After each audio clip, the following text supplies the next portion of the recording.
All right, here we go. Now I'm going to start with we're going to do a two-parter here. We originally wanted to do a we originally wanted to do a kickoff meeting, but we figured, you know what, it's probably easier just to kind of merge it together for the first one. So I'm going to take a couple of minutes just to do the quick kickoff. I think most of this information is already familiar to you guys, so there should be nothing of a big surprise, but I took the time to put this presentation together, so I feel like I should deliver, okay? So welcome, that would be the first thing to say. Circles of success, you guys are very much familiar with what this is. The goal really is to help our customers to get more of Liferay's products in 2022, okay? This is not the only initiative, we have several, but this is one of the main ones. Now, how does this actually work? It's pretty simple. We identified candidate customers, of which all of you, Abby, can you mute yourself, buddy? All of you have qualified, of course, and then we sent a launch sort of email. So you might have gotten 2 different emails as we try and work through all the details, but we picked all these different customers, we put you guys into what we call circles, and you guys are, of course, one of our education circles. That's why you're all familiar with each other's organizations. And we do our kickoff, so we're merging the kickoff with the first session here. And then we've done a curated list of topics where the goal is to try and identify the best used functions or the most used functions in Liferay and show you the best possible way to use them. So now we've organized a calendar of events, which we have not published yet, but that will be coming in the next week or so. We're going to deliver sessions. We're going to capture your feedback, which is very important because we want this to be very much an organic process. If there's something that we do that you don't like, tell us, and we'll do our best to kind of adjust it, because if you're not getting value out of these sessions, then there's no point in providing them, right? Okay, and that's my last animation. This is an organic process. It's subject to change. Let's do whatever makes sense for everyone. Okay, target audience, we've got developers and then we've got business users. And the developers and business users are our 2 top-level categories, but this is not closed to other people, like the ninjas or the cowboys who do crazy stuff with Liferay, those who have mastered the product. You'd be surprised, you can always find something. And of course, the battle-scarred, definitely you want to be here because we will help you omit some of these problems moving forward, hopefully. But it's a wide range. Most of the sessions will be geared towards either the developer group or the portal group. And the principal difference is for the business side, we'll be doing more of the low code, no code and configuration type stuff. Whereas on the developer side, we're going to do stuff like you're going to see today, where we get deep into the weeds and demonstrate how to do things with the product. So what kind of content is going to be covered? You name it. Like everything is open, and if you guys have suggestions for topics that you want to see covered, definitely let us know. But we want to do everything from collection providers to objects to workspace like we're doing today, webhooks, CI/CD, DXP Cloud, Kubernetes, Docker, all analytics cloud, everything. We want to show you anything and everything that you want to see. That's kind of the goal. I just changed this slide because originally it said March 23rd. So we're off by a little bit, but today is the first day and you guys are the first group, which is very exciting. I think there is something apropos about an education vertical being the first to be part of this learning kind of opportunity. And the topic, of course, for today is the Blackbelt in Liferay Workspaces.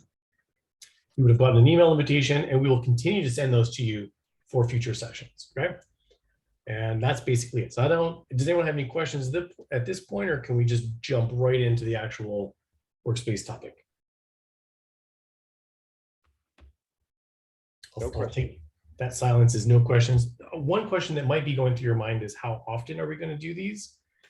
I'm going to say the initial cadence will be 3 to 4 weeks, but in truth, and my peer Chris will probably crucify me for this, but I would like to try and do one of these every 2 to 3 weeks if possible. It all kind of depends on our schedules and how complex the topics are and stuff like that. But we want to deliver a lot of these to you guys this year so that we can try and help you get more value out of Liferay, really. Okay, so circles of success, session 1, Black Belt in Liferay Workspaces. I don't think I have any presenters notes, so I'll just go slideshow. That's what we're here for today. Okay, so what's the point? Why do we want to do a session on this? Well, we want to help you guys leverage Liferay developer tools to get basically the most out of your day. I personally have found over the years, I've learned more and more about the tools and how to use them more effectively.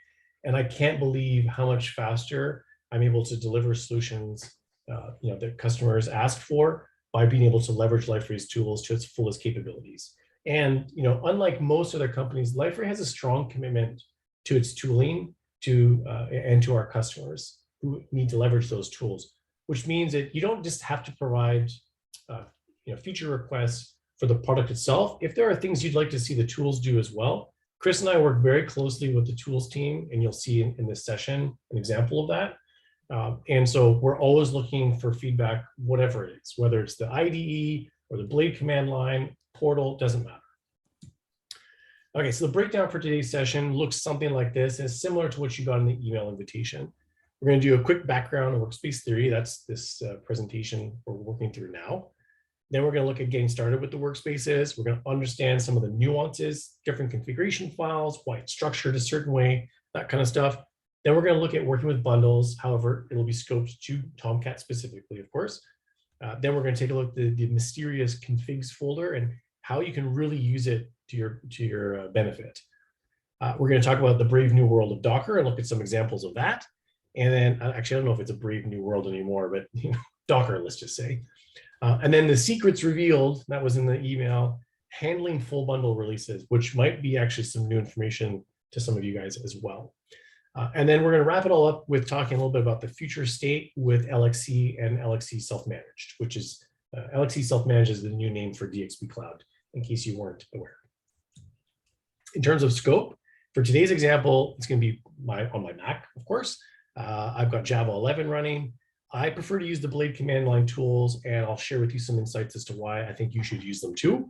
We're going to have a Gradle workspace, even though we support both Gradle and Maven. And for my IDE, my poison of choice is IntelliJ, but anything you see today is also available through the Liferay Developer Studio, and you can use other tools. I've seen people use Atom or Sublime or Visual Studio Code, all that kind of stuff, okay? All right, so let's start with the theory first.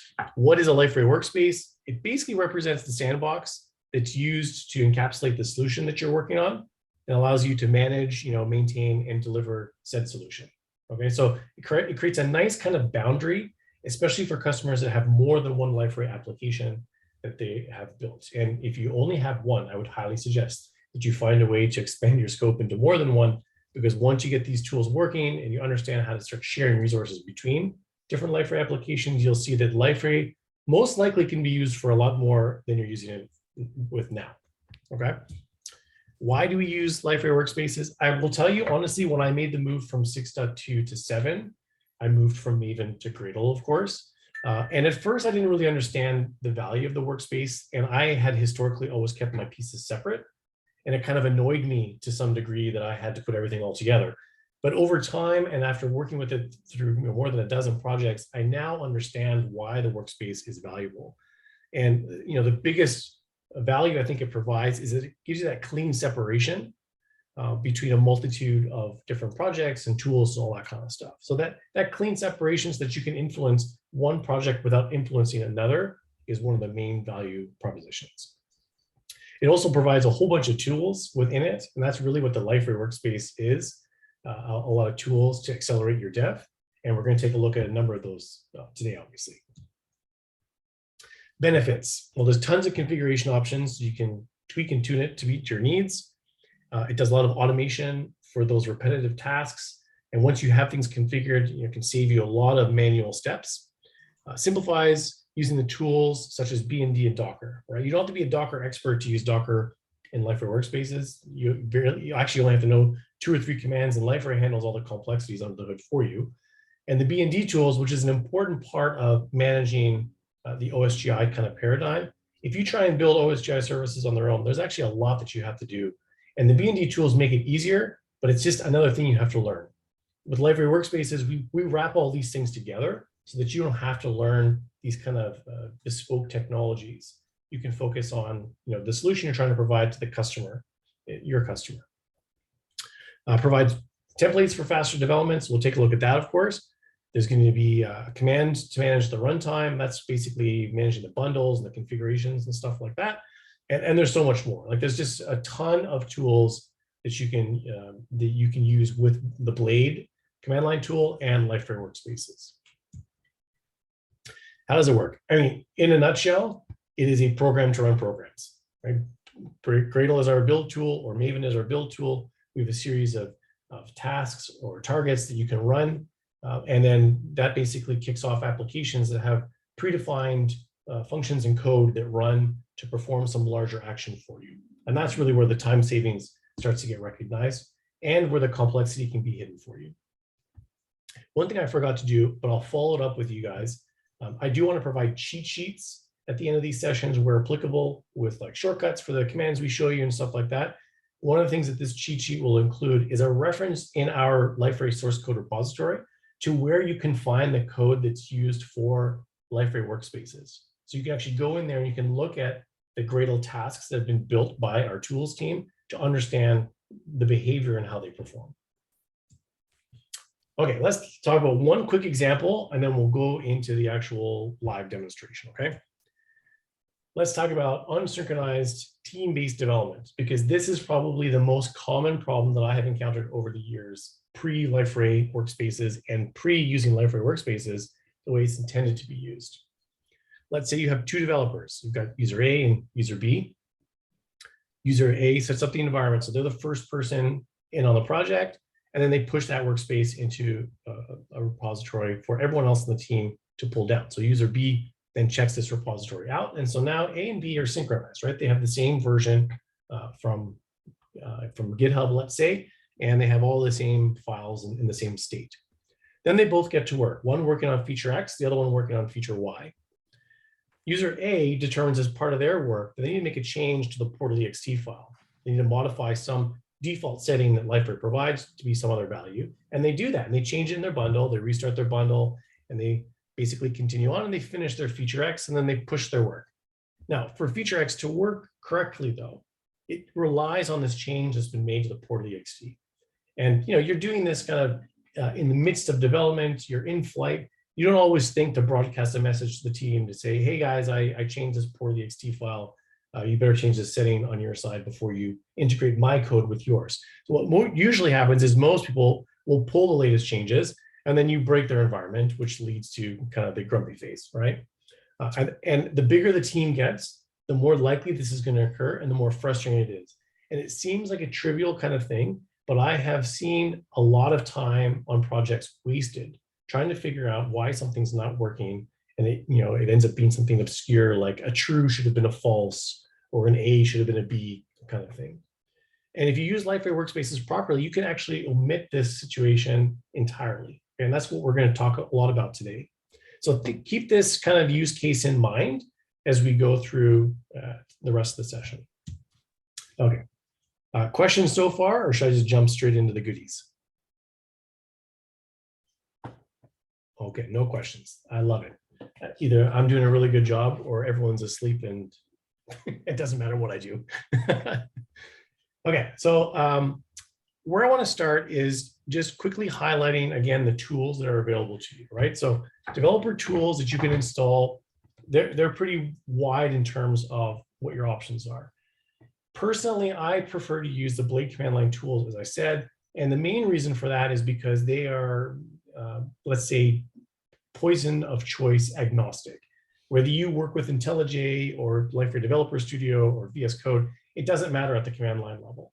And everything you can do with these tools, you can do with the command line, as long as you're comfortable and familiar with the commands and the parameters that you have to use. One of the benefits, of course, of using the IDE is that you can have these plugins and you can get kind of a wizard-based approach to creating things. And that's great too. Some people are more comfortable in that manner. It does mean that you don't have to remember all the individual flags and stuff like that. But you'll see in a second that there's actually quite a bit of options with the command line tools, some of which don't actually bleed into the Developer Studio stuff. But if you are interested, when you want to get Developer Studio, let me go back here and I'll show you the way I got here. If you go to your Help Center account, you pick any version you want. I usually pick the latest. I'll click on latest release. And then you'll be defaulted to the downloads for the actual bundles themselves, of course. But you can always get to the tools by switching the context for the product to be developer tools. And then you have to do the same thing on this side. You have to pick which tool you're interested in. In this case, Developer Studio, which is our Eclipse bundled with the Liferay plugins. And then you can see the different options that become available. This will actually give you not just Developer Studio, but I believe you can also get just the workspace, which is the first link here. So if you're setting up a new machine and you just want the workspace tooling, which is basically the Blade command line interface installed, you can do that without having to install the Developer Studio. If you install Developer Studio, you're going to get both. Get the Studio, and it will automatically install the workspace tools for you as well. So that's just one thing to keep in mind. I'm not going to go through the actual installation process here because I don't use the Developer Studio. My poison of choice, as I mentioned, is IntelliJ, which you can see, and we're going to play around with it. But before we get to that part, I want to focus in on the command line first. Okay. So I'm in the terminal, and let me just pause here for 1 second. If anybody has any questions or comments along the way, the format for this really is more roundtable. That's part of the reason why we allocate 90 minutes to the session. So, feel free to interrupt. You guys all know me well enough. I'm not going to stop talking. So you just need to shove yourself right in there and ask those questions. And all questions are welcome. There's no such thing as a silly question. I guarantee you, if you're thinking something, someone else is probably thinking the same thing. Okay, I've got the command line tools installed already, but let's assume that you don't. You would go through this process where you would download stuff. The next thing I do is I run a Blade update on the regular. Usually every couple of days, I try and run a Blade update command just to make sure that I'm on the latest version of the tools. So you can see that my current Blade version is 4.0.12, and it is actually the latest version, so I'm good to go. Now, the next thing I'm going to do is I'm going to initialize a workspace. And one of the reasons why I like to do this in the command line, actually, as opposed to the Developer Studio, is I sometimes find the wizards for creating a workspace a little bit confusing because there's also, a workspace concept within Eclipse specifically, and you can't have them be in the same place and all that kind of stuff. So I like to just go do this in the command line, and then even if I'm working with an IDE, you'll see in a second, I just basically import the workspace into the IDE. I find it easier. So if I use the Blade help command, I can see all the different options that show up. And some of these may be surprising to you. Like, for example, we have this idea of a samples, which very few people use, but can be very handy when you know a type of plugin that you need to create, but you can't quite remember the exact structure of how to do it. The other advantage with the samples is that it will also provide for you a standard kind of package structure which mirrors what Liferay does. And you've probably heard me say this to you guys more than once over the years. The better you align your nomenclature with Liferay's nomenclature, the easier it is for developers who join the team who are already familiar with Liferay to ramp up on your actual solution, okay? So I like to use the samples tool when I can't remember the different structures. We'll take a look at what that might look like in a second, okay? But for now, what I'm focused on really is the init command, which is going to be used to create that new workspace. So I'm going to say blade init, and I can never remember the versions. So my trick is I just use a -F for the force command, and then I'll give it a name. So let's say demo workspace. And as I mentioned before, we do support Gradle and Maven, but Gradle is our default. And since I didn't specify a build tool, it's going to default to Gradle. Now, I want to show a couple of cool things as part of this session. So I'm not going to choose the latest version, which is 7.4U20. Instead, I'm going to use the more command here, and it's going to give me all the different versions that Liferay has released that are available to me. And I'm going to scroll back up the list, and I'm going to choose an older one. So I'm going to choose, let's say, I want it to be 7.4. I'm going to use U10. So I'm going to use the number 7 as my example. Okay, and that's it. It looks like nothing's happened, but if I do an ls, you'll see that I have my demo workspace that's been created. And if I run a tree command on it, you can see that there's lots of stuff that Liferay has pre-populated for me, or I should say the Blade tools have pre-populated for me. Incidentally, for those of you who are more inclined to work with Maven, you can do the same thing. So you can say Blade init, and then you have to specify the build tool, which is a -B argument. So I'm going to say Maven. And then I'm going to use the -F again, and I'll see demo, this time Maven workspace. And I have, the same list of options that appear. If I do the more, I imagine that number 7 will probably be the same. Yep. And if I hit 7, then you can see it'll generate another workspace for me. Let me go to a list view. This time with it, obviously the different name. And the only difference really between these is the difference between how Gradle manages the build process and how Maven handles the build process. Now, I did say at the outset that for today, we're going to be focused primarily on Gradle because that is kind of Liferay's de facto standard. So we're going to park kind of the Maven piece for now. If you guys are really interested in seeing how all this stuff happens with Maven, then let us know. Maybe we can set up a different session where we cover the same kind of material, but from the Maven context rather than the Gradle context. But basically, that's it. In a matter of 10 seconds, I've managed to set up a new sandbox for a new solution. And this time it's going to be targeting the 7.4 update 10 release. Okay. Now, to look at this in detail is a little bit easier with the IDE. So I'm going to take a second here, and I'm just going to go and I'm going to import this workspace. So from IntelliJ, the way you do that is you say new project from existing sources. And then I'm going to navigate to find it. Ooh, let's see, where did I put it? It is on my drive. So it's here. No, it's in my home directory. How do I get to, quick, somebody who's good at a Mac, tell me how I find my home directory. It should be the one with the house icon. Yes, the Andrew icon. Thank you, Eddie. And then it was inside Circles of Success and this guy. So I'll just choose the root level folder.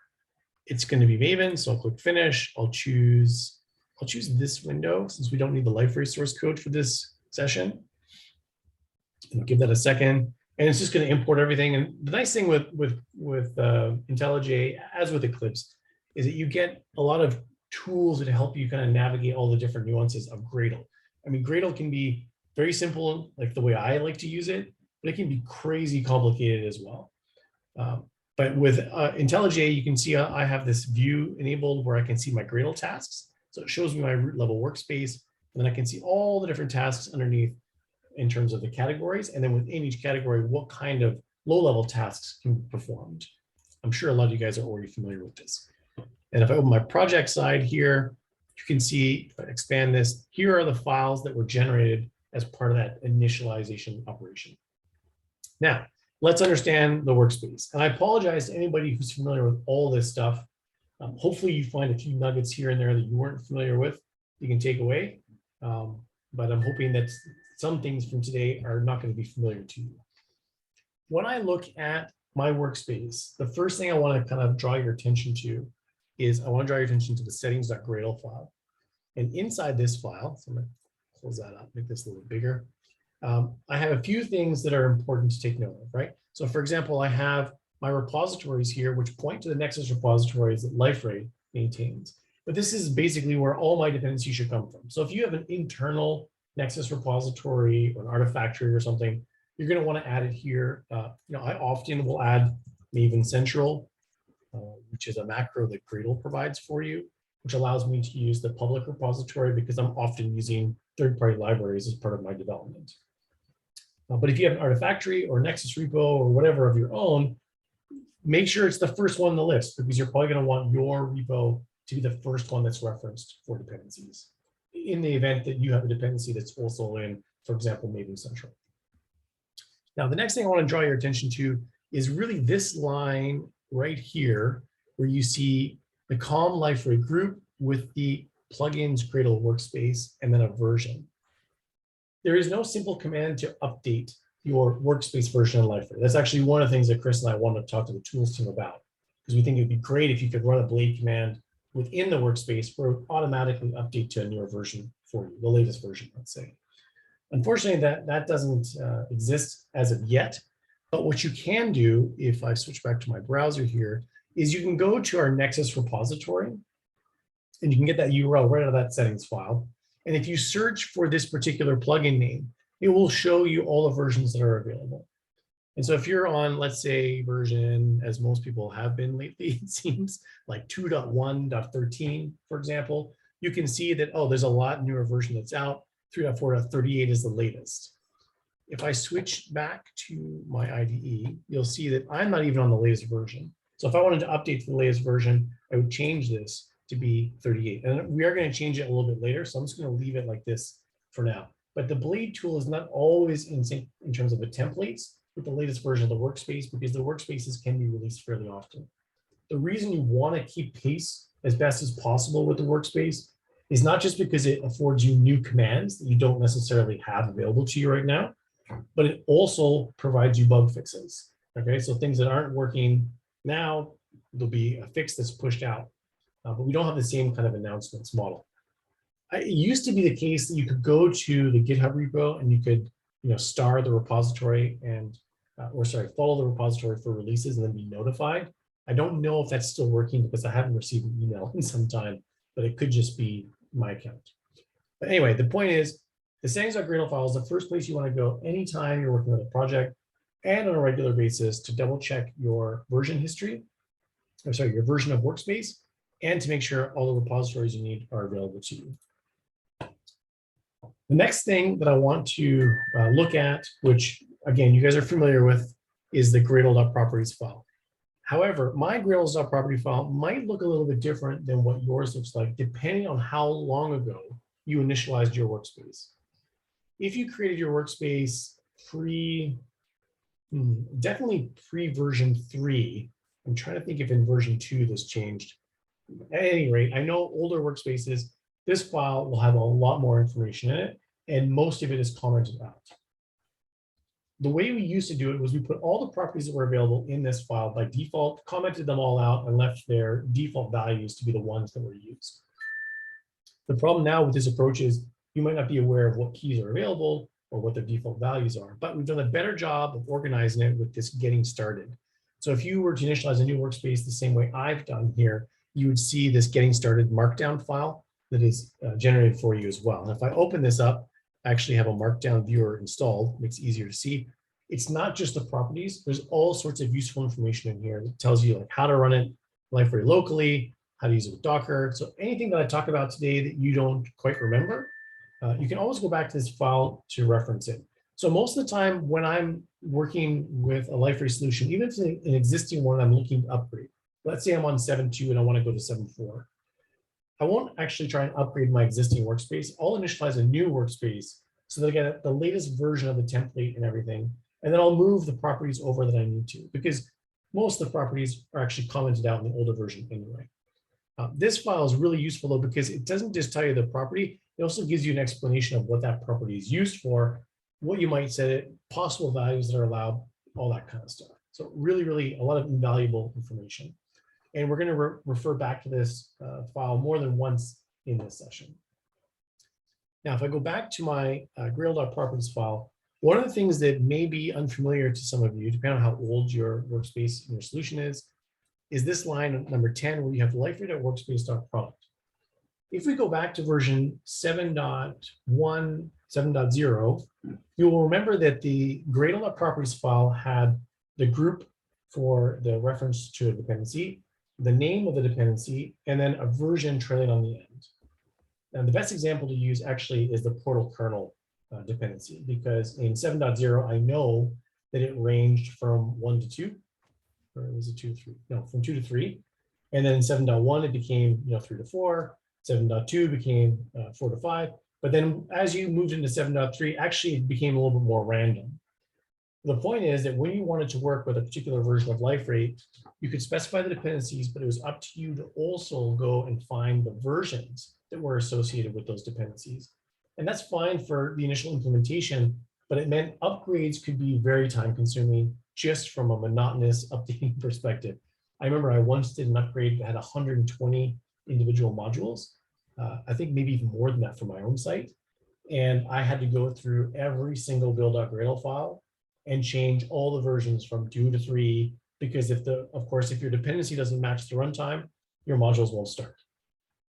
So in 7.2, we introduced that target platform property, which some of you are probably familiar with, where you can set the version of the product that you want to target, and that will automatically handle the versioning for you. So you could remove that version clause on all your build.gradle files and just stick with the group and the name. But you still had to specify all the individual dependencies, right? So if I needed the kernel and the journal API, I would have to provide both.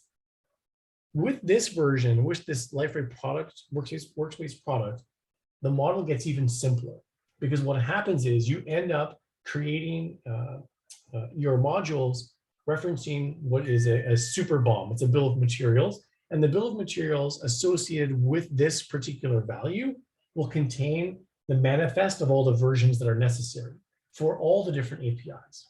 So let's have a quick look at what that means.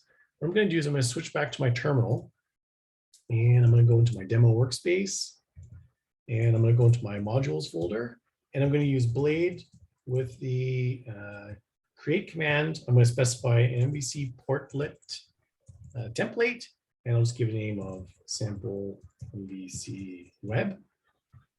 And if I run this, give it a second, it's going to produce this new artifact for me. If I open my modules, you can see if I go to my build.gradle file now, I have this one line, which is referred to as the release DXP API. If I use this line within my code, I can reference any of Liferay's APIs and a lot of APIs that aren't Liferay specific. So the portlet specification, the servlet specification, a lot of the bundle dependencies that you typically have to include in older versions of Liferay no longer have to be specified on a one-by-one basis. Okay, so if you are migrating to a newer version of Liferay and you have the workspace in place, I think this is limited to 7.3 and 4 in terms of being able to use the release DXP API. Then you can go through your build.gradle files and you can remove all that noise in terms of the individual Liferay features.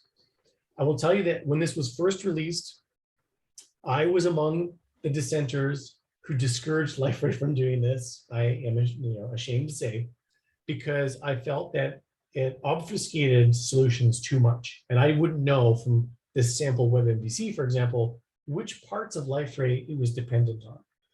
But after spending more than a year now working with this, I can tell you it's such an accelerator for development. I don't even care what's being used by the sample web MVC. I'll know right away when I go to compile it if it breaks, right? So the one line to be able to access everything and not have to constantly be looking up different versions and names for dependencies is a huge time saver. Again, that all goes back to this Liferay Workspace product. But this Liferay Workspace product actually has more important use than just being able to handle your dependencies for you. If I go to this file, and I'm going to find where it is, here's Liferay Workspace product. If we look at the details here, what you're going to see is this one setting actually controls 4 different other settings for you with implicit values. So it's going to give you the Workspace product, the Tomcat version, the bundle URL for dynamic installation of bundles, which you're going to see in a second, the version or the Docker image that you want to use, and the platform version, the target platform version, which we've already talked about, allows you to eliminate those version references under dependencies. So one setting can control everything. It's very, very powerful. And with this setting, you can actually target different versions of Liferay and check your code base against, for example, newer releases. So I'm running on DXP 7.4 update 5, but I'm planning to go to update 10. I want to understand, is it a clean upgrade or update rather, or do I have to account for some changes that need to be made as part of my solution? I can literally run a build operation against a version that's different than what I've configured here. Okay. What else do I want to tell you about? Yes, the next thing is the configs folder. Everyone has this folder, but most people aren't necessarily using it to its fullest capabilities. And part of that is because I don't think we've ever really done a great job explaining to you how the configs folder can simplify your work. The purpose of the configs folder really is to mirror the different environments where your solution will live. Okay, so I've got dev, local, which of course is my laptop, prod, and UAT. But if you have other environments, like for example, a QA, there's nothing stopping you from adding more folders in here. Each one of these locations is supposed to represent the root or top level Liferay home directory. And again, we'll see this in a minute or so. And so underneath it, you want to mirror what your Liferay home would look like. So if I open up the local part of the tree, you'll see that I have, of course, the portal.ext file that's in here. So for whatever portal.ext settings I need on my local machine, I would add them in this file. Similarly, if there were changes, like for example, a different database connection that I need for development, then I would put those specific settings into the dev.LXC properties and repeat this process for all my different environments. In fact, I've even used this capability in the past for doing POCs or trying to recreate environments where I can simulate a bug that has been reported. And I don't want to sully my local environment. I want to keep it clean because it's not compromised. So I can create a new environment just targeting the specifics for whatever it is I'm troubleshooting. Now, what do these folders mean and why are they relevant? Again, that goes back to our getting started file. And if I do a quick search here for the word local, this is the property I want to show you. And if I look at the Liferay Workspace environment, this directly ties back to configs. Okay, so by default, it has a value of local, but I can change this value and I can add a different value into my Gradle.properties file. So let's actually do that right now. What I'm going to do though is I'm going to start by setting it to be, that's not right. Oh, is it? No, that's my Zoom meeting. That's not what I want. I want this guy. I'm going to add in here, and I'm going to set the initial value to be local just for the moment so that we emulate the same experience, but I'm going to show you when we change it, how it behaves. Okay. So the goal though, that what I'm trying to convey to you is that the value you use for this property in your Gradle.properties file should align with one of the folder names underneath configs. And that's the kind of the purpose of it. And you'll see in a second how it comes into play. The only one that you don't really want to set it as is common, because common is where you would place libraries, artifacts, configurations that are environment agnostic. Whatever's in the common folder gets applied to your commands last to make sure that it takes precedence. Okay, the last thing I want to share with you before we move on to the next section is the Gradle wrapper, which of course is how you control a lot of the Gradle tasks that run, and how you control the version of Gradle that is used. So I can have Gradle 7 on my machine, but my Gradle wrapper could specify version 6, and everything that I do will actually run against version 6 rather than version 7. You will be caught and need to upgrade your Gradle properties, your Gradle version rather, depending on which version of Liferay you're moving from. So if you're on version 7, you might be using, I think, Gradle 5 or 6 perhaps. And if you move up to 7.3, you'll see that a lot of the operations require you to move to a later version. So if I go and into this Gradle folder here, and I look at my Gradle wrapper properties, one of the things I can do is I can just go to this URL, find a newer version, and change the value here. And that will upgrade my properties. Or I can actually use a Gradle command where you specify the version that you want to upgrade, and it will perform the same action for you. Most of the time, honestly, I'll do this because I'm not entirely sure which exact version I want to go to. And so the Gradle version command sometimes takes a little bit longer to work through. But if you really wanted to, it's a GW command. It's type GW -- Gradle version and then the version that you want to target. That's it for this. So basically what we've done so far is we've got our Bleed tools installed. We've got our workspace up and running. We've walked through some of the most important parts. So the setings.gradle, the Gradle.properties, and talked a bit about the configs folder and why you want to use them. One last thing for the configs that I forgot to mention, the configs folder, when I have this attached to source control, is part of your controlled source, which means the changes that I'm going to make, I'm going to have to commit to the repository, and I'm going to have to provide an explanation what those changes are. And this is really, really, really helpful. I know it seems trivial, but how many times have you changed a poorly XT value and you're not, 3 months from now, you can't remember why you changed that value? At least with a commit message, you can go back into the history, you can see when it changed, and you can understand why you changed it. Okay, let's talk more action. Let's talk about leveraging bundles, Liferay bundles. So for that, what I'm going to do is I'm going to go into my shell again. Okay, I'm going to move out of my modules directory. I'm going to be in my root workspace. The bundles, Hey, Andrew. Yeah. Oh, before we push forward, I had a quick question that might be relevant to some of the other guys. Sure. Jumping back to the build.gradle, you showed us the release.api. Yeah. And you mentioned how like I think anybody here who's done any sort of development knows the nightmare of figuring out the versions of what you need in Gradle. And we mentioned how this one line resolves all of that. Yeah. You mentioned as well, like is it, if I heard correctly, is this only applicable in 7.3 and 7.4? Or can you use this in like 7.0, 7.1, 7.2? 7.0, for sure, no, because I recently went through this exercise with my own site and I tried to use it, but there's no BOM for it. So that didn't work. It allowed me to eliminate, so I had to use the target platform in 7.0 and 7.1, which was still useful because I got rid of my versions, right? Okay. I think, I'm not entirely sure about 7.2, I'd have to test it, but I think this may work in 7.2, for sure 7.3 and 7.4, because I've used it in both. Got it. So if somebody really wanted to leverage just that one line, we would have to at least for sure be in 7.3. So we would have to upgrade like all of our plugins to 7.3 from what we know now in order to get rid of a lot of the headaches revolving around versioning. That's right. Yeah. Okay. Yeah, and possibly 7.2. And I should probably mention, this is the DXP release binary.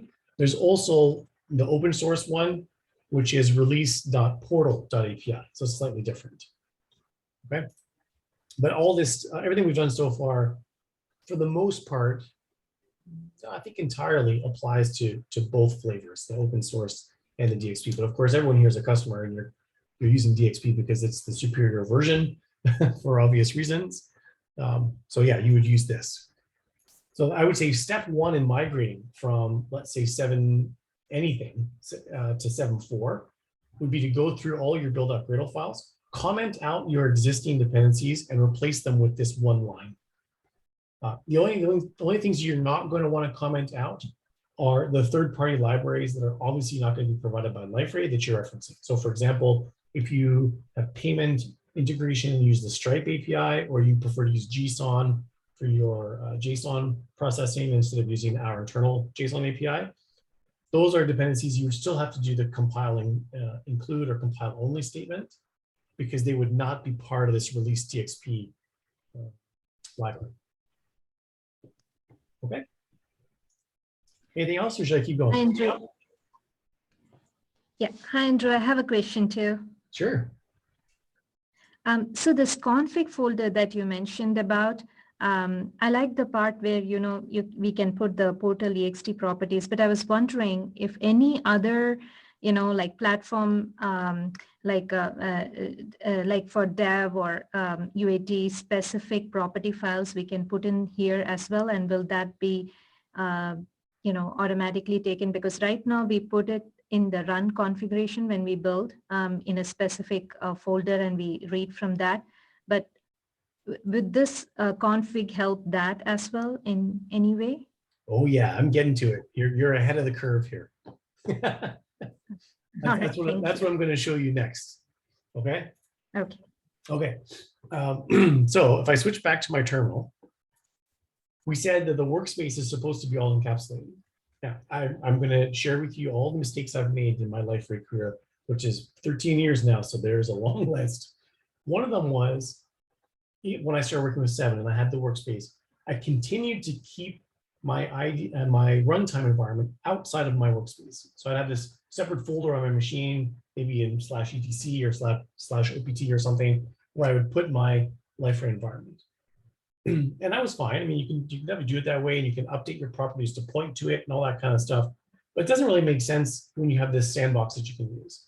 Really what you want is the bundle to be inside your workspace. And you want the bundle for the product that you're targeting. And the beauty is if you use the workspace properly, it's one command to do this. So I'm going to type blade GW. This is a trick, by the way. If you run blade and GW, what you're doing is you're telling blade to run the Gradle wrapper. Now, just as a quick sidebar, if you've got modules, which I'm sure you do, and you have a hierarchy, you know that if you want to use the GW command, you have to basically specify the whole path back to the root to find the wrapper. If you use this blade GW statement, blade will automatically traverse the tree and find the wrapper for you. So you can run this command from anywhere inside your nested modules and have, for example, the deploy operation run without having to do the // all the way back to the root. Okay. In this case, though, I'm going to run the init bundle command. Okay. Now, what happens is Liferay will actually use that workspace product to figure out which version of Liferay you want to use. In our case, remember we said 7.4 U10. And then it will actually take that, that value and it will go out to the Liferay CDN and it will automatically download the bundle for you. Now, when it does that, it actually places it in a cache on your machine. So just to show you, the cache by default is set to be off of your user home directory, but it is configurable. So one of those properties you can put in Gradle.properties, which you can find in that getting started README, will tell you which property you have to set to change the path for where you want the Liferay cache to be stored. But if I go to my Liferay cache, you can see there's a bunch of stuff in here. One of them is bundles. If I go into the bundles, you're going to see if I run an ls all, these are all the bundles that I've downloaded from Liferay for different initializations that I've run, whether it's upgrading or setting up different workspaces because different customers use different versions, whatever. Just bear in mind that this init operation does download Liferay. And so you want to periodically go back in here to clean this up unless you have a huge disk because it can, can take up a lot of space. But for the purposes of today, the first time you do that, it'll be slow because it has to download a 2 gig file. But subsequent initializes, because you have it cached, will go much faster. So what happened when I did this? I ran this command. If I go back to my IDE, you'll see a new folder just popped in called bundles. And if I look at it, it basically has the structure of a Liferay home, of a Liferay work, of the home directory where you would install a bundle, unpack it if you put it in /etc, for example. But what's actually happened, and we didn't see it because it doesn't output it, but what actually happened here is it unzipped that bundle. And then it looked at that environment property and said, Andrew's got local set for his property. So I'm going to go ahead and I'm going to take the configurations that are inside the local folder and I'm going to lay them over top so that whatever he's put in a local config becomes the version that is available in his bundle. So let's do something here. Let's do this. Let's leave that. Let's do setup.wizard.enabled equals false because I'm not a big fan of the Liferay setup wizard. I'm also going to add a new folder. I'm going to call it the deploy folder. And then inside there, I'm going to copy, if you give me 1 second to find it, my developer key for Liferay. Because of course, DXP requires you to have a developer key. So every time I initialize my bundle, I don't want to have to copy and paste my key all the time. So I'm just going to drop it in here in this deploy folder. And what you'll see happens is it'll automatically deploy the key for me and I'll never get challenged again. Let me go to a browser. Oh, I haven't started it yet. So I don't want to start it too many times because it does take a minute to come up. So let's start by just showing you how you can manipulate this directory as the last question was asked and have that apply. Okay, so you can see here in my deploy folder and in my OSGI, there is no license key. It is there. And if I look at the portal ext setup, portal ext properties from the bundles location, it doesn't have my setup wizard. So what I'm going to do is I'm going to erase this. And we're getting to the part where I'm going to talk to you about team development and why this is important. I'm going to switch back to my terminal and I'm going to run this command again. Somewhere, where is it? There it is. Okay, now it's going to perform the same action, but this time because I've changed my local directory structure, it's going to actually overlay those files for me. And again, it does a mirror copy. So if you need to do things like provide Tomcat specific settings or the root application, for example, you want to control your session timeout via the portal ext property, not the web XML, or you want to change the group filter from /group to be /students, so something like that. Those are all things that you can include as part of your files in here, and they will automatically be copied for you. Okay, so let me just close these files. The bundle has been reinitialized. If I open it up and I go to, I think it's under OSGI, where does it put it? I can't remember where it puts the key. Oh, I haven't started, so it's still sitting there in the deploy folder. If I go to the deploy folder, you can see my activation key is there because I have a mirrored folder in my local. And if I was to open the portal ext, you would see the portal setup wizard enabled set to false automatically. Okay, so for your local environment, when we think about a team-based development, where, as we talked about in our use case, the properties can be changed, this is a very important facet to take into consideration. Because what happens is you are forced to commit your changes, and then developer B or user B in our example, instead of just continuing to move along all the time with the same version, would actually delete their bundle and reinitialize their workspace as part of their daily workflow to make sure that they always have the latest version. In fact, everyone on the team would do that. And you might be thinking to yourself, oh, but what about the document library and all that kind of stuff? Well, you can actually do that too. So I can take this whole thing. We haven't started, so there's nothing in it yet. But I can go to my local, I can paste it in here, and I can do this at any point.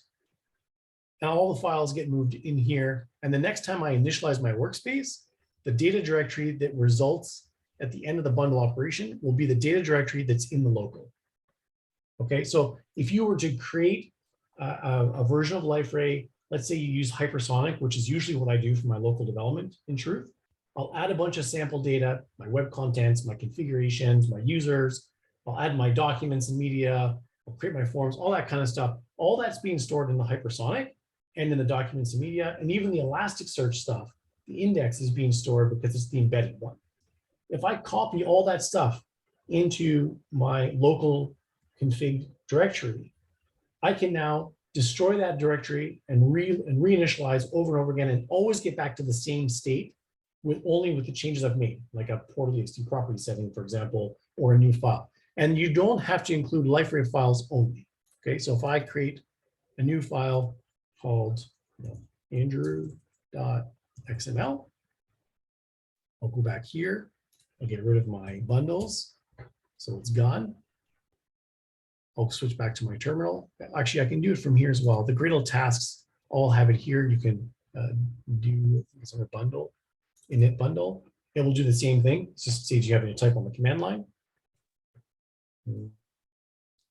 Progress will not be displayed. So it's running.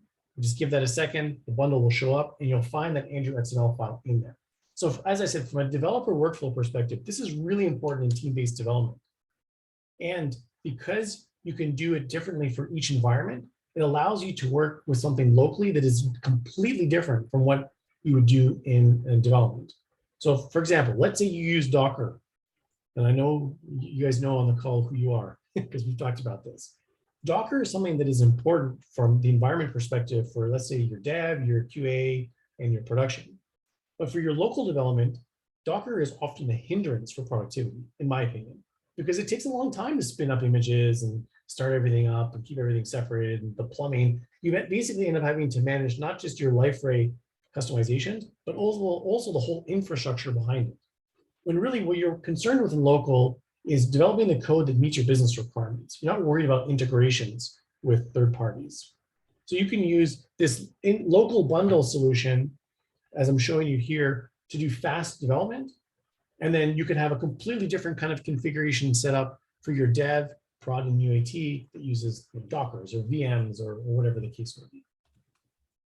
Okay, so my bundles are back. And if I just have a quick look, you can see my Andrew XML file is there. Okay, so you can overlay anything. And I often do this for Tomcat set env, where I want to have a debug port enabled for local, but not for prod, for example. Or I may want to have a JMX port turned on for dev, but not UAT. I'll do this with the root XML. And the fastest way to do it, honestly, is to initialize the environment, navigate to where you want. So in this case, I want web apps, root. Let's take the web inf, and we'll go with the web XML. So I got to get the path right. Tomcat 9056. So to come here to my local new directory, Tomcat-9.0.6/web apps/root/web-inf. And then in there, I will place this XML file. Okay, I'm going to search for session. Here's my session timeout config, which I don't want, because I'm going to do it in my portal.txt. And then I don't know what the property is. I can't remember, but for the purposes of demonstration, it doesn't matter. I'm going to, once again, delete this bundle. We're doing for time. And then I'm going to run this once more. And this time my web XML is going to go out. Now, this is a really important part. I want you guys to latch onto this. The fact that you can mirror your workspace, your Liferay home hierarchy, and provide whatever files you want.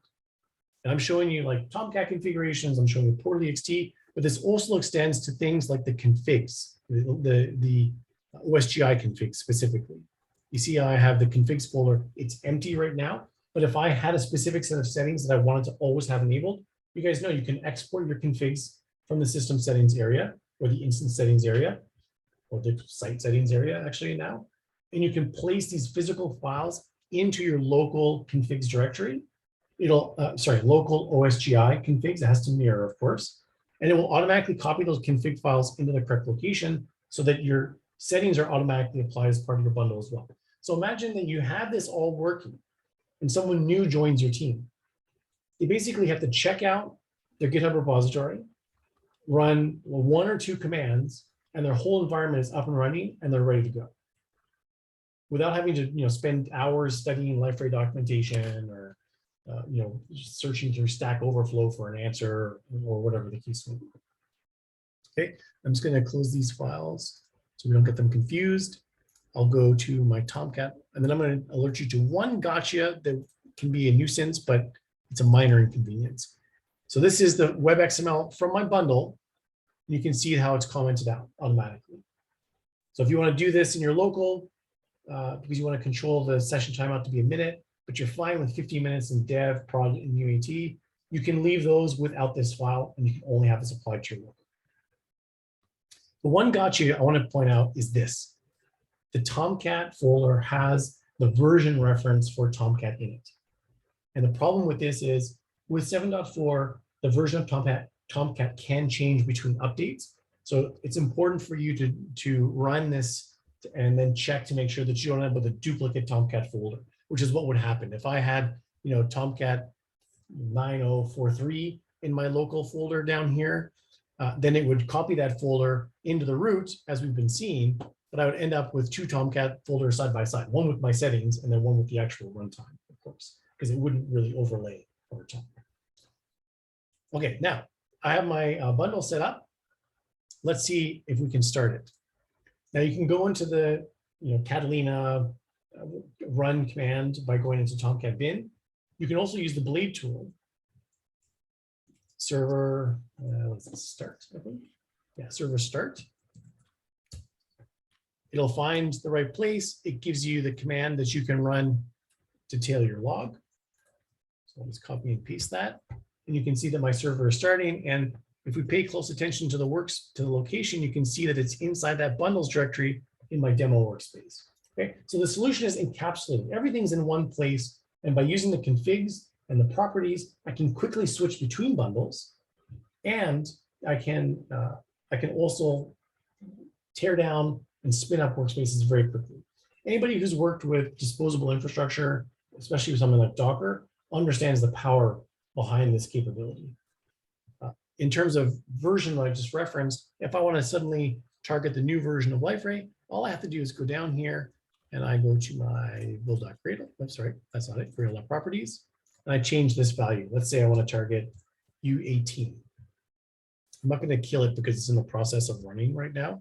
My laptop is going to get hot because it's going to try and index this, which I don't want it to do. So I'm going to mark it as an excluded. But if I was to run the blade server init, it would re-download now U18 if I don't already have it, unpack it, apply my local settings, and you're good to go. And again, the workspace is how you can control this. I can change this to be dev. And if I rerun that command now, I'm going to get the U18 version of the bundle overlaid with my configuration settings from configs dev. Very nice, clean separation, source controlled configs. I highly recommend, if you're not using this, to start using it. It's really important. Okay, any questions on that so far? No? The only other thing that maybe comes to mind is it does always use the folder name bundles. So if you were to run that command again, it would like mash everything together. So normally I will rename my bundle to be, U10, for example, if I don't want to lose it before I run that init command. There is also a property that lets you specify where you want the bundle to be generated. And so you can pass that as an argument if you know what the command is, right? So if I go here, I would do something like blade GW init server init. And you could pass a property with the key equals value, whatever it is. So I could specify a different name for my bundle. It could be like bundle dash 18, for example, if I want to have multiple bundles going. But when I run the blade server start command, it's always going to default to the one that's controlled by the properties. If I want to start a different bundle, I would pass a different property if I want to maintain multiple ones. Okay, so the one thing that we have alluded to, but not really discussed in detail, let's just see, did it come up? Let's see. Looks like it's up. So if I go here and I go to my local host 8080, I'll give that a second as it compiles the JSPs for the first time. Voila, you have Liferay. And notice how I did not get challenged for my developer license because I put it in that deploy directory in local, which means when the bundle was initialized, the file was already in the deploy directory. So as soon as I start the portal and the deployment process happens, it deploys my license and I get to skip all that wizard stuff. Okay, all right, so let's go back here. And actually in this terminal, I'm going to do blade server stop. And that will actually shut it down, I think. Am I in the right place? Oh, I'm in the wrong place. That's why that didn't work. Circles of success, and it was the demo workspace. If I run that command again, it'll go through the process of shutting down Tomcat, which I'm tailing in this other window here. Okay, so we've talked about Docker on the periphery, but we haven't done anything with the actual Docker itself yet. Let's see if this is stopped. Let's stop tailing the log here. And what I'm going to do is clear this, and I'm going to run a command. So I'm going to do blade GW tasks. That's glade, not blade. That won't work. And what I get as output is a whole bunch of tasks that are available as part of my Liferay workspace, and they're categorized for me, right? So I can see under verification tasks, I can see Python, I can see IDE specific stuff, help tasks, so on and so forth. And there's actually a section for Docker. Now, this is actually a shorter section than is actually available. And I'm going to show you why that is in a second. We're actually trying to get that corrected as well. But let's start with something simple, okay? Now, I have my environment, and I'm happy with the way it's set up in terms of my configs folders and my target properties and all that kind of stuff. And so I want to create a Docker file. So what I can do is I can say blade GW create Docker file. And then I wait patiently. And what happens is it creates a Docker file for me. And if I go back to my IDE, just to make it easier, there's now a build folder that has shown up. And if I open it up, there's a Docker subfolder. And within there is all the Docker stuff, including the Docker file, which shows you what's going to happen, right? There's the mount points between my local machine and the image that will be created, and who the owner of those things are, all the way down to the scripts that are going to run as part of the Docker process. So I can create my Docker files super easy. And if you look closely, you'll see at the very top here, there are two properties that are most important. That is the U18 reference and the local, the environment reference of def. Notice how it's updated to use the values from the properties as I just changed them. So if I switch it back to be local and U19, for example, and I reran this task, it would regenerate the Docker file for me, the whole Docker structure referencing these two things. So it's really easy to move between different versions of Liferay and use different environment configurations simply with those two properties, not just for your local bundles, but also for the Docker stuff that you want to do. Okay. Now, the next thing I would say is, what should we talk about next? Yeah, I could show you, I think I can show you an example where you don't have to switch the property. You can generate the space without the property specifically. So I'm going to delete the build folder. And I'm going to go back to my command line here. And this time I'm going to run the blade GW command. And it's going to be create Docker file. But for this one, I want to use my liferay.workspace.environment. Should shows a key that I'm probably not likely to type wrong. And I'm going to set it to prod. I didn't actually try this, but let's see. What I'm expecting to happen is the second line in my Docker file should generate and be referencing prod. There it is. So you can see you don't actually have to change the Gradle.properties file all the time. You can parameterize this through the commands, which means if you're using automation tools like, let's say, Jenkins to handle all your builds and stuff, you can parameterize, that's a hard one to say, all your individual settings as well, so that you can target different environments based on different profiles without having to duplicate everything. Now, let's say I have my Docker file. I'm happy with this kind of structure. I actually want an image that I can use, that I can deploy, let's say, to my own internal Docker Hub type repository. Well, we've got a command for that as well. So if I clear this, just get rid of the noise. I'll do blade GW create Docker, which I think is capital I. And I'll give that a minute. Of course, you have to have Docker installed on your machine and running for these things to work. I didn't have mine started yesterday, and I think it's maybe a lower I. Do I have the command wrong? Let's see, blade GW tasks. Really heat that Mac up now. Yeah. Oh, it's spinning. I can feel the temperature in the room going up. Let's see. Oh, build Docker image. So blade GW build Docker image. I'll give that a second. And because I have Docker running, it's going to create this image and it's going to put it into my Docker images that I can use the Docker commands to see. So you'll see that it goes through the same process. If you ever worked with Docker and you run these things kind of manually, where you take a Docker file and then you build an image from it, same kind of idea. All it's done is it's taking the Docker file that we created through the other commands, and it's making the image based off of that. So some of the Gradle tasks in Liferay, you run the one task in the workspace, but it has the dependency graph that's been specified to make sure that other things that are required are executed as well. Well, this takes a little bit longer. I should have, I don't know, provided some elevator music or something to pass. Hey, Andrew. Yeah. While we're waiting, I just have a quick question. So I've been noticing you're running Blade and then GW. I normally just run GW. So did something change, or do I maybe have this configured and I did it a long time ago and just forgot just to run GW? No, GW works, or the you can't run GW on its own. You have to run Gradle W. But here, let me show you an example. If I go into here and I go into my sample web MVC, okay, I want to do a deploy. So I do Gradle W deploy, and of course I have the fancy Z shell, so you can see because it's red, it's not going to work because Gradle W is not there. Gradle W is actually what, 2 levels back. Now it finds it. Right. Now, but if you like, I'll create module depths that go like 5 and 6 deep. And so you imagine like the dots I have to do, and then I'm trying to say the directories going backwards as I'm putting them.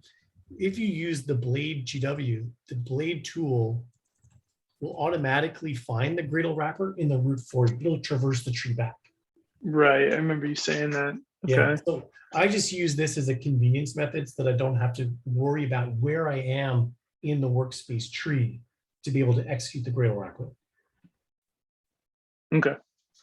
Now, with that said, if I was to try and run like the server init, Blade server init command from in here, it would not work because the command server init is smart enough to know that you can't do that from here, buddy. It's just, wait a minute, is it doing it?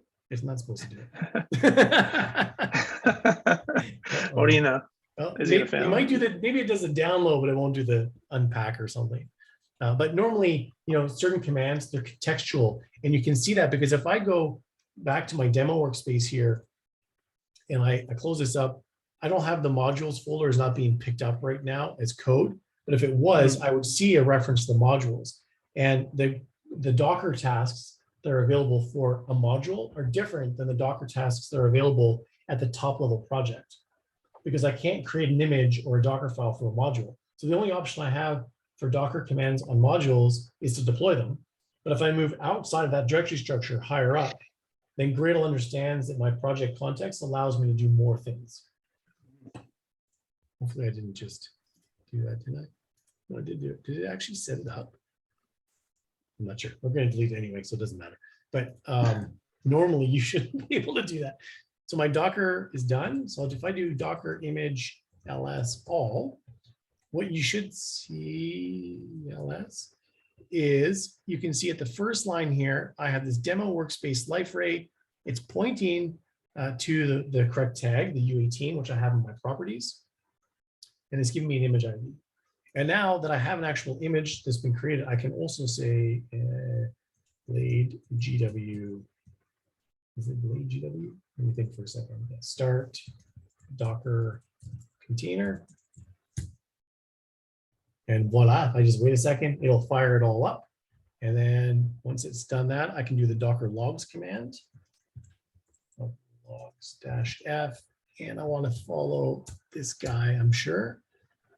And you can see that this is the container that's now running and Liferay is now starting.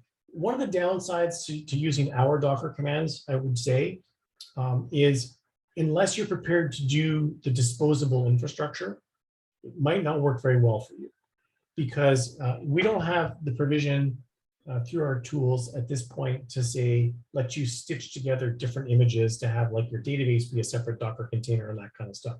It's kind of self-encapsulating. We work on the premise that it's throwaway kind of work for these kinds of operations. So you get the hypersonic and you get the embedded Elasticsearch, but it's all within the container, so that when you destroy the container, of course, you destroy that stuff as well. There may be ways to stitch it outside, through mount points and stuff like that, but you would have to go back and you'd have to modify some of these files, I believe, to get that to happen. Chris is going to do a session on Docker and Kubernetes and Liferay and the magic of all that infrastructure, because that's really his area of expertise. Chris, my cohort. So he'll probably cover this in more in depth. I'm just showing you the basics of working with Docker in the Liferay workspace and what you can do with it. So as you can see, the Liferay is starting, and once it's done, if I go back to the local host, I'm going to get the same thing again, except this time I should be challenged for a license key, I believe, because I didn't copy my license key into my dev location. So it's not actually merging anything in there for me. But I didn't actually try that yesterday when I was running through this. So we can do a little ad hoc here in a second. And then similarly to the blade server stop command, we also have a blade GW stop Docker container. One other gotcha that you should be aware of is after you shut it down, if you want to regenerate that image, it won't work unless you destroy the image first. So you could do a blade, or sorry, you can't start the container again until you first destroy it. That's what I meant, not the image, sorry, the container. There is a command for it. It's blade GW remove Docker container, and they will automatically clean it up for you. But it can be a little bit annoying sometimes to have to run the extra command, but it's trivial. You don't have, at least you don't have to remember all the Docker commands to make it happen. Okay, processing. It's put the trial license in for me, which is not my file. So that must be something that's bundled with the Docker image. So we might not get challenged for it anyway, but you can see here that the sample MVC web module that I created is being started, which means my modules get bundled with my image. So when I generate that image, I'm generating a snapshot of my application. So you can understand that using this command means you can create versions of your solution that can then be deployed into your Dockerized environments. Okay, let's do the blade GW stop Docker container.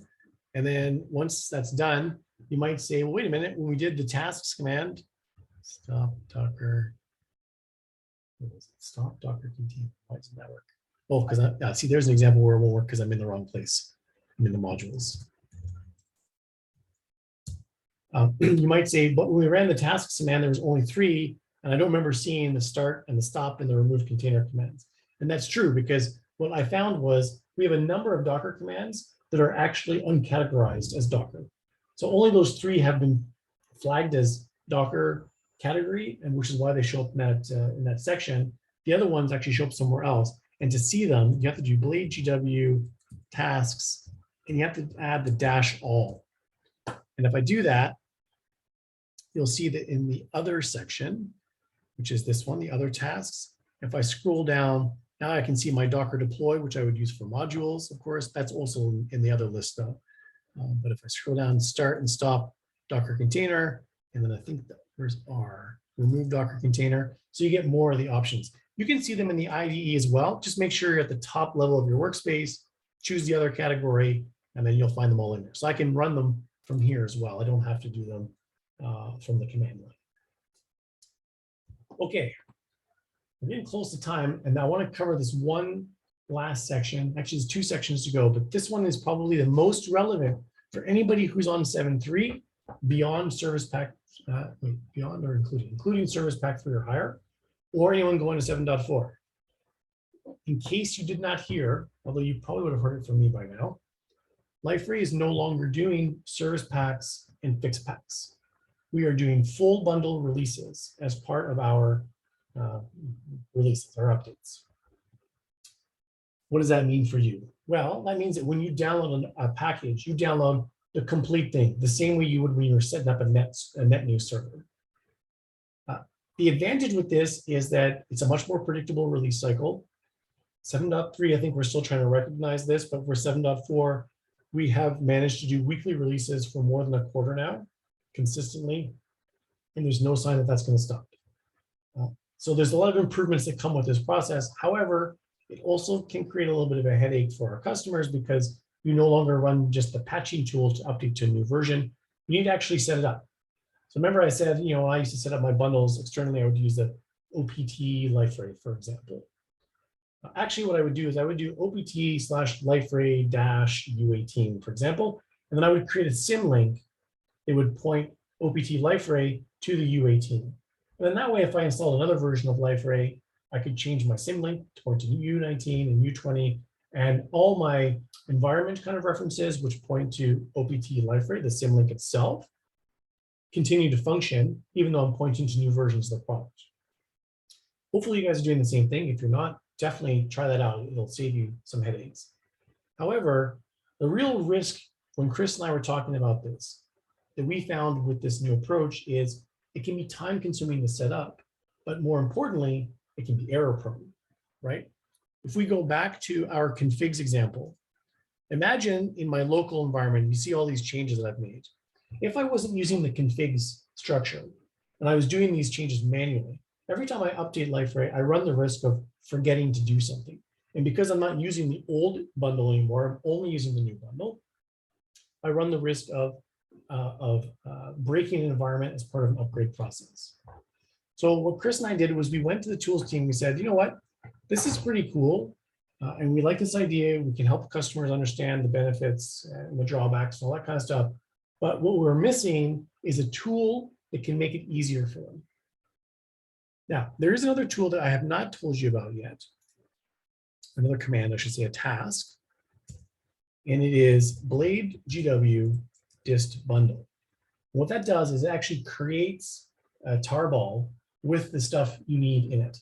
So it contains your bundle as well as the configs environment that has been configured all together into one zip file, which you can now port.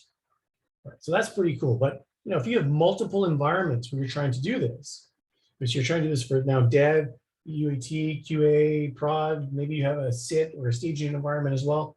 That's a lot of time consuming actions to run these commands over and over again.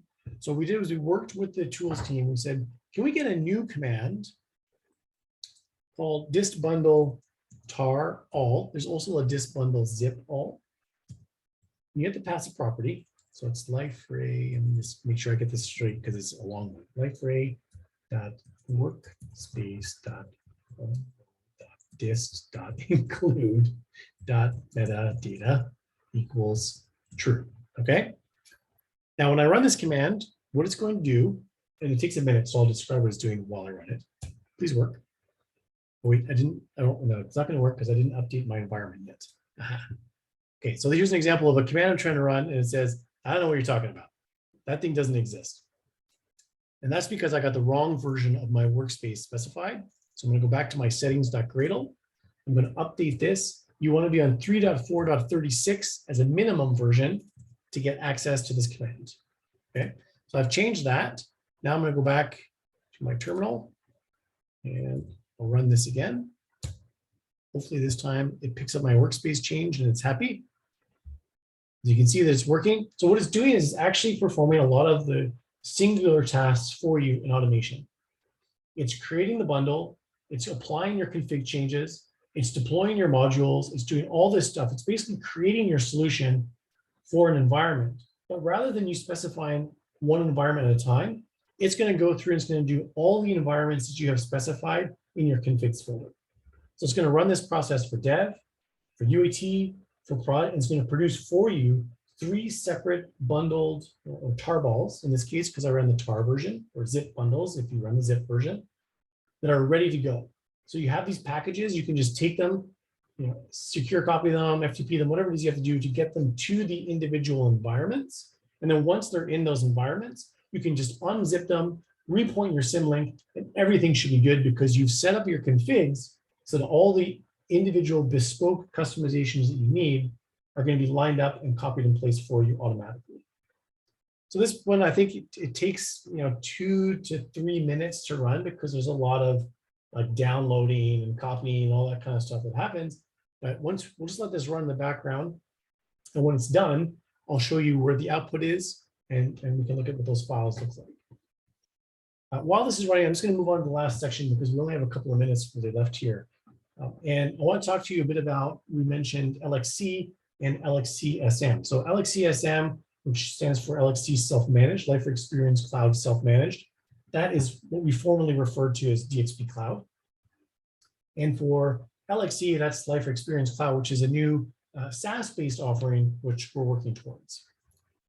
The question might be on your mind is, how does all this stuff line up if I want to work with DXP Cloud? And the good news is it fits perfectly. Less so for LXC, I would say, and probably more appropriately for LXC SM. LXC itself, the SaaS version, there's still some definition that's happening around this. So we will understand more about how you build extensions and things for Liferay and what an LXC workspace, quote unquote, might look like as the future kind of unfolds. But for LXC SM, I can show you an example. I'm going to open for you the IntelliJ environment that I use to manage my own site, which is LXC sponsored. So if I go to, if I could find it, it would be helpful. Is it at the top? I have so many workspaces. Someone needs to clean up his computer, and that someone is me. I can't find it. Oh, is it? Oh, it's in here. Okay, open. I'm going to use a new window, so I have 2 IDs. It's on my other monitor, so give me a second. I'll drag it over. Okay, now I'm going to close this up.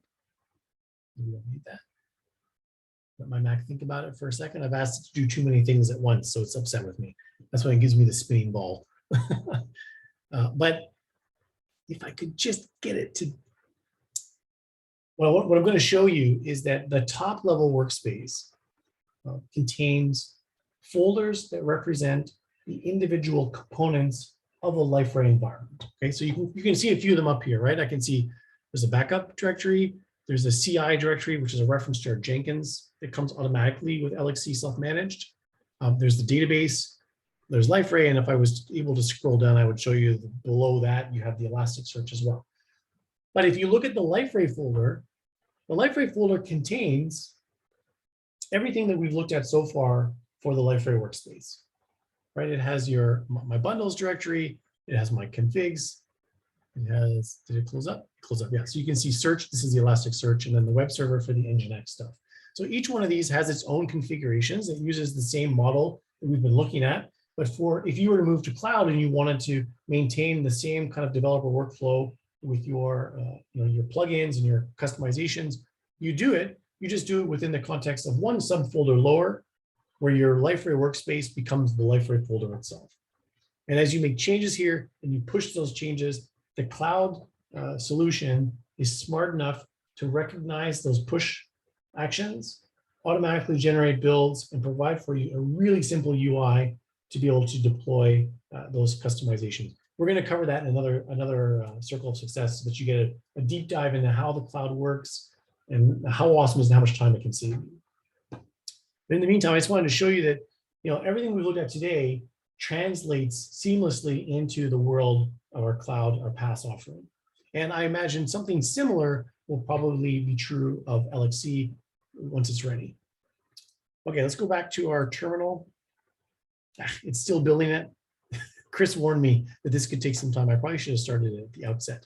But there's a good chance for you to fire this command off, go to the water cooler, have a quick catch up with someone, go get yourself a cup of coffee, maybe do it before you go for lunch, for example. And then when you come back, everything's done. It actually puts it into, is it the build folder?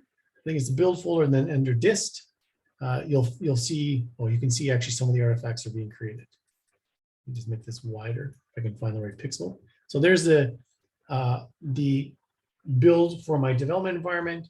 Here's the one for my local, for my prod, and for my UAT. And that's if I want to run the dist all command. I can do individual environments using the distBundle tar command and specifying the environment to that parameter, or just using the one that's in my Gradle.properties.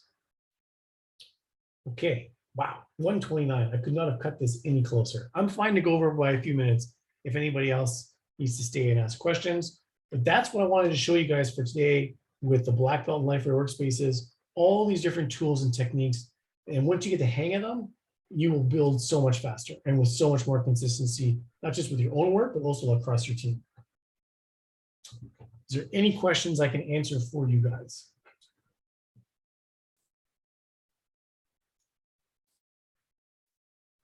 Is everyone still awake? Of course. Fantastic. That's good stuff. Here. It's really good stuff, Andrew. Awesome.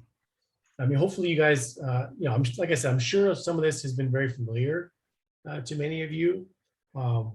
You're probably using some of these things already day to day, but my hope was that some of these nuances might be new enough. Of course, I don't think anybody's used the distBundle tar all command, because we did actually just include it in the tools. All right. Well, okay. If you guys don't have Andrew. anything else, oh yeah, go ahead, Eddie. Yeah. I had another meeting. I just jumped back in. If you were to surface this up to like business users or even like our managers or anything like that, how would you convey this concept of like workspace to someone who's not technical, and what would be like the value of using a workspace and the benefits of it? Geez, I'd probably have to try and find an analogy that could parallel the efficiency side of it, showing how it reduces effort.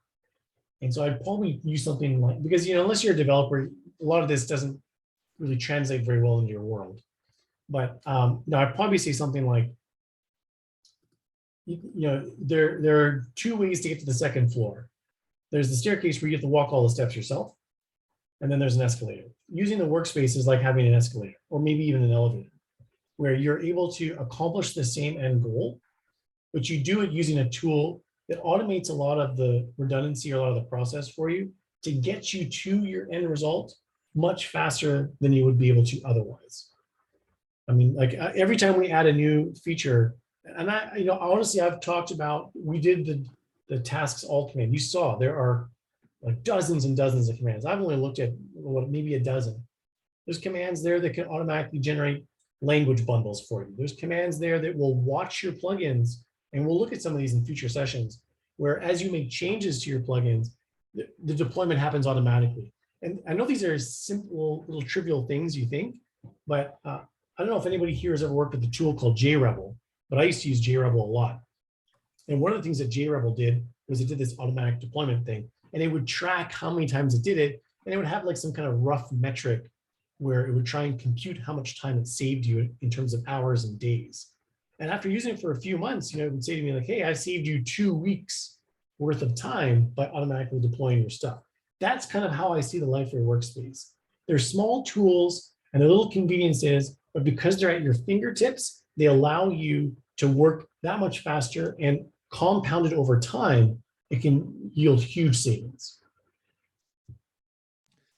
At the same time, don't you think that there are sometimes time wasted with some of the heavyweightness of some of these processes? You mean like the distBundle tar all? That is probably still running. Not finished. I mean, like, if you just have a hook and it's super lightweight, you just push up a change and CI builds it for you and drops it to your already built server that's for QA or whatever. Yes, I agree. And for that specific example, I would say one of the things that most people don't realize we have is there's a fast deploy, or deploy fast command, I think it's called, which you can use for JSP changes. In which case it won't try and recompile the Java code. It literally just moves the plugin with updated JSPs so that you don't have to go through that compilation step. But your point is sound. Building the theme is another great example of something that's very time consuming. But as we move to other sessions and we look at different tools outside of even the workspace, like we look at the front-end developer toolkit, for example, we're gonna surface some of those commands as well that can help with some of that. But your initial statement about some of these things being time consuming, I totally agree. There's a lot of automation, but you do have to wait for it to happen. But I would say even then, it's still faster than running the commands individually, the copy operations or the ... dots to get a backup to the Gradle wrapper, all that kind of stuff. Oh yeah, it's definitely a lot of good stuff. I'm not disagreeing with, just trying to weigh out everything, as we look at different ways to accomplish. But what I would say to you, Daniel, is if you have an idea for a command that could be used to simplify something that is still time consuming, even if it takes 10 seconds to run, but better that than 2 minutes, share it. Please, I encourage you to share those ideas with us, and so that we can share them with the tools team or connect you with the tools team, and you can give them that feedback directly. So that we can continue to evolve these, because the real benefit behind the tools is how easy it makes your life as Liferay developers. And if we're not making your lives easier, then the tools aren't working. That's kind of my perspective. All right, so I do owe you a cheat sheet, and I promise I'm going to work on that and get that to you soon, probably next week sometime. I'm going to try and summarize all the stuff that we looked at today, the commands, the resource links, all that kind of stuff into a one-pager that I can give to you. And we're going to repeat that process for future sessions as well. So stay tuned. We're working on the next piece of content.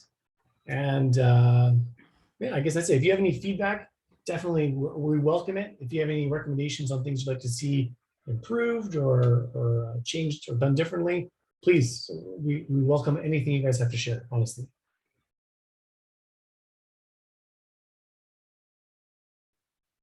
All right, so I'll assume that that's it for today. Thank you so much, guys, for your time. I really, really appreciate it. I know everyone's time is very valuable. And I can't wait to do more of these sessions with you guys and show you more of the product. Anything comes up after today's session, like you think about it an hour from now, don't hesitate to reach out. We're always happy to hear from our customers and help you in whichever way we can. Okay, thanks so much, guys. Have a great day. Thank you, Andrew. Bye-bye.